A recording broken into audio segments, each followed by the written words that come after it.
Today's sponsor is for the Benibela 10.1-inch digital photo frame. No SD card? No problem. This has about 32 gigs of internal storage to load up thousands of pictures. Some photo frames have a flimsy stand that can easily topple over. Not in this case. It's built without being bulky. The exterior also has an aesthetically pleasing look, and the screen is bright, colors are vibrant to enjoy photos or even videos. There are speakers to listen to your videos as well, and they do get pretty loud. This has mostly everything I'd be looking for in a digital photo frame. Hey, how's it going, guys? After owning this for about a year, I can safely say that this is one of the better tablets that I've owned. It's definitely really nice. It's held up really well after a year. One of the things that I was concerned about initially was the fact that there weren't that many ports, but as you can see, there's one USB port, one USB-C port, one HDMI port, along with a 3.5 millimeter headphone jack and the Ethernet port. Then on the other side, there's two more USB ports.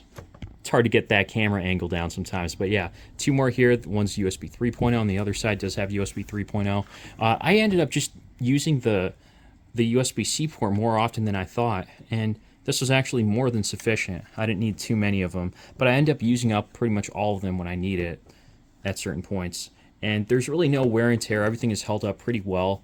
The other thing that I was concerned about, or I had a big problem with, was kind of just the airflow and ventilation. It just got super hot, and that was my biggest complaint before, that it got really hot, and it was warm to the touch too, especially when I was gaming after, like, let's say 15 to 20 minutes. The keys got really hot. The quick solution to that was just getting a keyboard and an external keyboard, which is what I use when I'm on my desk, because I have this like far away, and so that hasn't been an issue since. And I've gamed for like hours maybe, so I don't have much of a concern anymore for that. The air or the fans do get pretty loud in the back, and that was my biggest gripe or my biggest concern. And I thought that it was overheating or something to that point because it got super loud. That's actually not the case. What happens with this laptop is that it's just a poor airflow, I want to say. That's really what it comes down to. And that's kind of just an unfortunate thing, but thankfully that doesn't cause it to overheat or anything like that. I was just overthinking or just a little too concerned, more concerned than I should be. And one solution to that is just getting a laptop stand like this one that I have here. This one tends to have like a couple rubber tacks here so that it stays in place. And I thought that this was actually pretty useful here, all things considered.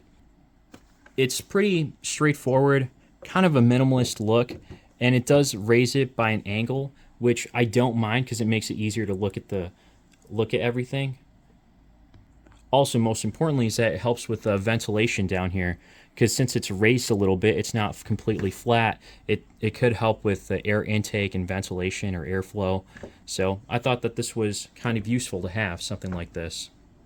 Now, in the past, I did own an MSI GL66 laptop, and that actually, the problem with that one was that the keyboard went bad. For some reason, some of the keys started to not work anymore. Not sure what happened there. The only small issue with this one is that sometimes these lights won't turn off. Right now, I can change it to breathable and then change colors, whatever it might be, and then I can turn it off right now. But sometimes it just stays stuck there. I'm not sure why. Kind of a small thing, really, but during the daytime, I just feel like I don't need it. Again, small thing, no problem whatsoever. They're just a small gripe. Trackpad is pretty good overall. I have no complaints. It's pretty responsive.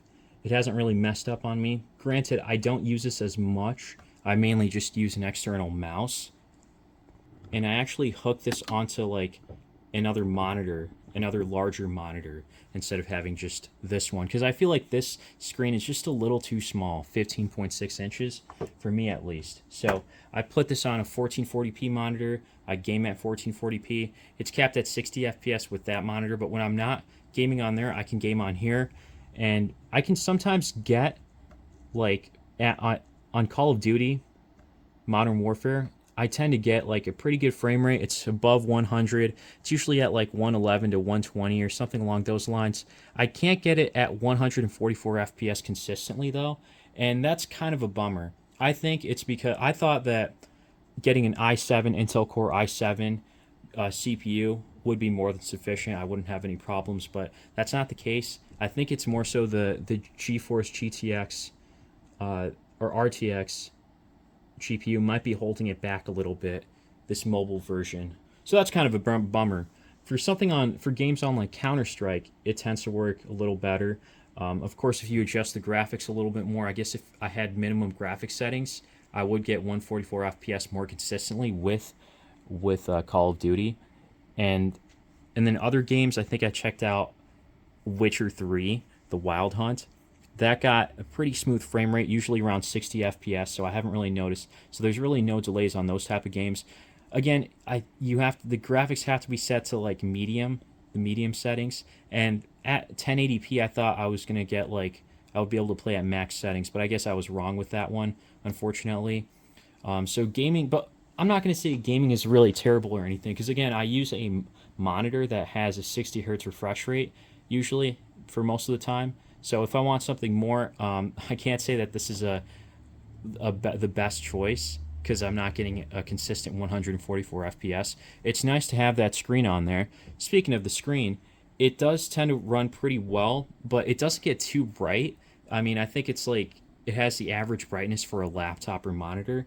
I've gotten a golden gaming chair compared to the other ones that I've seen. So the speakers are pretty good. They don't get too loud, but they're decent enough. And then watching videos at 1080p is just whatever. I wish it was a little brighter. I really can't complain too much because, that's what I'd expect on a laptop at 1080p. Really, it came down to gaming at 144 hertz, and unfortunately, I wasn't able to accomplish that with this. Maybe at lower graphics settings, if that's what I really needed, that's where I would have really stuck with. But at 60 FPS, I usually just got 60 FPS when I was playing on my monitor. That was no problem whatsoever. Speakers are good. I think I already mentioned that. They get decently loud. And in terms of battery life, I'm usually able to get about like 3 hours of on-screen time before needing to recharge this. That can sound like kind of a bummer. I think when I was at like Starbucks, it worked pretty well for like 3 hours or so, and I was just doing basic tasks, more just web browsing and typing up some documents, and it worked pretty well. So the basic things, it does pretty well. Oh, and how can I forget? The most important thing that I'm using this for most of the time is not gaming, but it's actually video editing. And for video editing, this thing is a beast. Everything runs just fine, smoothly, no problems whatsoever, as well as multitasking. It does a pretty good job. So I haven't noticed any issues there, no delays really. I have noticed that at certain points it did crash, I think very seldomly though. But that's also when I was gaming, not when I was video editing. And that's just kind of a shame. It's unfortunate that happens. I have to do a hard reset. But besides that, I can get everything done that I need to. Gaming at 144 hertz is just not really worthwhile in my opinion. Not from what I was expecting at least. But if I'm able to play at minimum settings or the lowest graphic settings, then this is worth considering. Otherwise, I don't know, I'd probably look at something else. But overall, just from owning this for a year, I'm satisfied with it. It gets the job done of what I need it to, which is, again, video editing, browsing the web, because there is 16 gigs of RAM. Let me see how much is being used up right now. So let me see if I can just open that up real quick. So the CPU right now is barely being used. The RAM is getting filled up. It's already at 10.1 gigs. That's quite a bit. But when I go to Chrome, I've got like 10 or 12 tabs open here. It's quite a bit. So with that, and I don't know if DaVinci's still running in the background. Sometimes it is. Okay, no, it's not. So we're fine there. Discord's running, and maybe a few other things. But yeah, Chrome is the main thing that's taking up a lot of RAM. So nonetheless, I think that this was pretty decent for what it was for. And yeah, after 1 year, I could say I'm pretty satisfied overall. So in 2022, I paid about $1,500 for this before taxes. And I did get 6% cash back with my Amazon Prime Rewards Visa Signature card. And by the way, if you already have an Amazon Prime membership, if you are a Prime member and you don't have the credit card, get it. You get 5% cash back for everything, even for this purchase. It doesn't have to be Prime Day. Whenever you purchase something, as of right now, you do get 5% cash back. So I'll link it down below.